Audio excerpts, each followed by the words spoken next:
Segunda pergunta, Wander. O síndico poderá ser configurada a responsabilidade direta com relação aos procedimentos de uso de drogas pelos condôminos e pelos moradores? Muito bem. Então vejam só, o síndico, ele é o gestor da área comum, mas a sua gestão não se restringe à gestão do patrimônio das pessoas.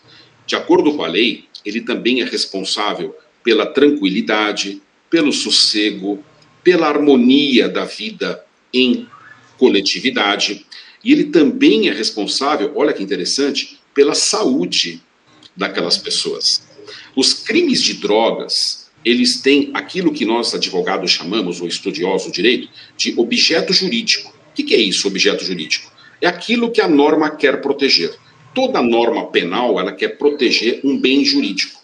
O bem jurídico protegido pelas leis, ou pela lei de drogas, pelos crimes de drogas, se chama saúde pública.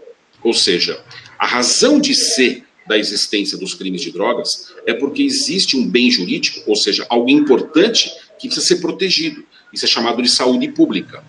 Trazendo isso para o condomínio, a conclusão que nós chegamos é que o síndico não pode ser omisso em relação a questões que chegam ao seu conhecimento relacionadas ao uso de drogas ou a tráfico de drogas.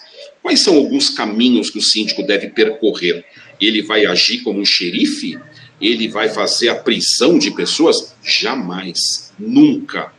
O síndico não pode se expor, não pode colocar a sua vida em risco, não pode expor a sua própria pessoa, nem a de sua família, né? Então ele tem que ter mecanismos de gestão, mecanismos inteligentes de gestão.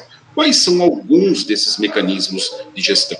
Primeiro, conhecer a lei, né? Saber que a lei veda essas condutas, pune esses comportamentos e, portanto, a lei pode e deve ser aplicada. Segundo, trazer para o âmbito das convenções e dos regimentos internos normativas proibindo, por exemplo, uso de fumo em geral ou uso de drogas em geral. Isso pode e deve ser trazido para as convenções e para os regimentos internos, porque ao fazer isso, o síndico está fazendo a tutela da saúde, né? Está gerindo as áreas comuns e, como tal, ele pode e deve proibir. Mas para ele poder proibir, isso tem que estar na norma, porque ele, síndico, ele é aplicador da norma, né? Então, se porventura a convenção não traz nada a respeito, se porventura o regimento interno não traz nada a respeito, isso deve ser trazido para o corpo normativo de gestão do condomínio. E a partir daí ele já tem uma ferramenta, né? Então ele vai fazer advertências, e quando eu digo advertências, eu estou querendo dizer com isso que o síndico não vai dizer, nem pode dizer, que uma pessoa está usando droga determinada. Imagina o absurdo, né?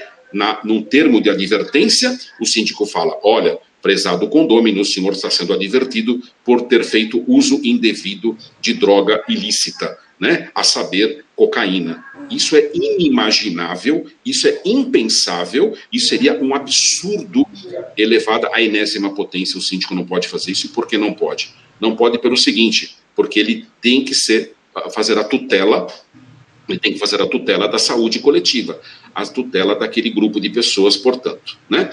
E nesse sentido, ele poderia sim advertir, dizendo que aquela pessoa fez uso indevido, por exemplo, de algo que o regimento proíbe, por exemplo, ter fumado, né, na área externa, numa área que, portanto, é vedada ali pelas normas condominiais, e nesse sentido estaria violando regras do condomínio. Agora, no que diz respeito a ter que levar esse conhecimento aos órgãos policiais, no que diz respeito a ter que levar isso ao conhecimento das autoridades constituídas, a minha recomendação é que o síndico não se exponha pessoalmente, mas que ele use o expert, o especialista. Quem é o especialista? O advogado. O síndico tem que usar o departamento jurídico para movimentar a máquina judiciária, para movimentar a máquina policial. Portanto, quem vai à delegacia é o advogado do condomínio. Quem vai fazer a petição, o relato, se necessário, né, é o advogado e não ele. Assim como ele não faz uma vistoria no prédio, é o engenheiro que faz, assim como ele não faz a análise da acessibilidade, é um arquiteto quem faz. No caso de uma medida desta ordem, é um advogado quem deverá fazê-lo. Perfeito. Muito bom. Pelo menos dá um apoio a essas suas colocações, dá um reforço para que o síndico repense, né, e não tome para si essas responsabilidades, que acaba até podendo gerar um problema até para ele pessoal, né, não só dentro de outros jurídicos, né.